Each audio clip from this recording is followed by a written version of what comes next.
नमस्कार, आप देख रहे हैं मिरर मीडिया और मैं हूं आपके साथ प्रिया पांडे। धनबाद में शिक्षा व्यवस्था को नई दिशा देने और स्कूल छोड़ चुके बच्चों को फिर से पढ़ाई की मुख्य धारा से जोड़ने के लिए जिला प्रशासन ने एक बड़ी पहल शुरू की है। टाउन हॉल में आयोजित स्कूल रुआर यानी स्कूल वापसी कार्यक्रम के जरिए ड्रॉप आउट बच्चों को दोबारा क्लासरूम तक लाने की मुहिम का आगाज किया गया।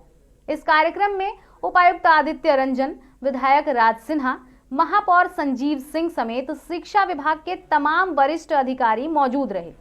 कार्यक्रम के दौरान उपायुक्त ने स्पष्ट संदेश दिया कि जिले का कोई भी बच्चा शिक्षा से वंचित नहीं रहना चाहिए।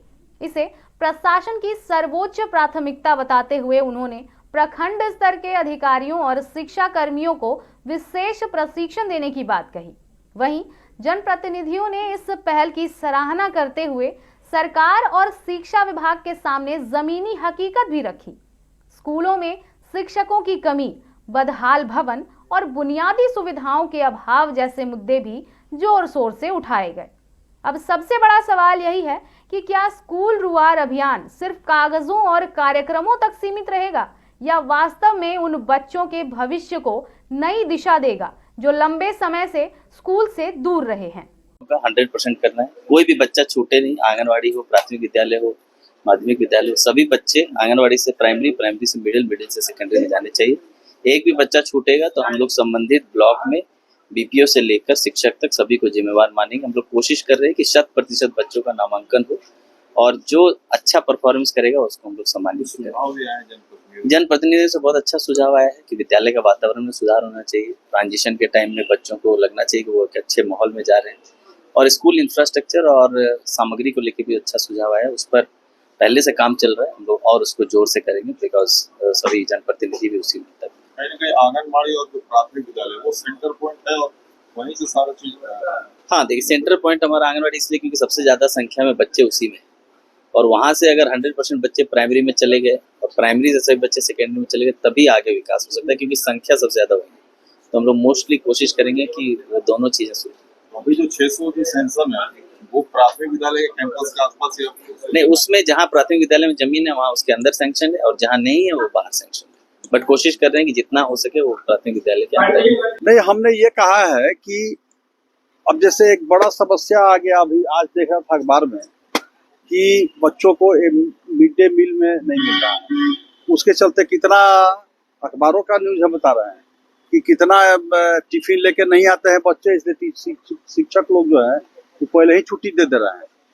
तो जिस राज्य के अंदर अब बच्चों का मिड डे मील नहीं मिल रहा हो, चावल नहीं मिल रहा हो, केंद्र सरकार भेजती है और वो उपलब्ध नहीं कराया जा रहा है, तो फिर वहां पर आप 100% उपस्थिति बच्चों की कैसे उम्मीद करते हैं? स्कूलों के अंदर कमरे नहीं है, शिक्षक नहीं है, तो भाई गार्डियन जो है, जो भी अभिभावक है, तो देख रहा है ना कि हम स्कूल में भेजेंगे तो क्या होगा। इसलिए मैंने कहा कि पहले स्कूल के माहौल को ठीक कीजिए, शिक्षकों की बहाली सरकार करे, बच्चों को सुविधा मिले, ये सारे विषय हैं। बच्चे को बैठने के लिए कमरा नहीं है, पानी नहीं है, शौचालय नहीं है, बिजली नहीं है, तो इन बातों पर ध्यान देना होगा, उपलब्ध कराना होगा वहाँ पे। फिर बच्चों को हम लोग नामांकन, हम लोग सब हमने कहा कि आप मेरा समय लीजिए, एक दिन समय दे देंगे आपको, जहाँ जहाँ चलना है, जिस टोला में जाना है, जिस गांव में चलना है, आप चलिए मेरे साथ घूमिए, हम चलेंगे, लोगों से मिलेंगे, अभिभावक से आग्रह करेंगे कि बच्चों को स्कूल भेजिए। मिड डे मील वाले में जो कमी रह जा रही है चावल, इस पर उपाय हो रहे हैं। हमने कहा उपायुक्त भी है और उप विकास आयुक्त दोनों लोग थे, सभी जिम्मेवार पदाधिकारी थे। मैं कहा कि उसको दूर कीजिए। स्कूल का मूलभूत सुविधा कोई स्कूल में है ही नहीं, सरकारी स्कूलों में।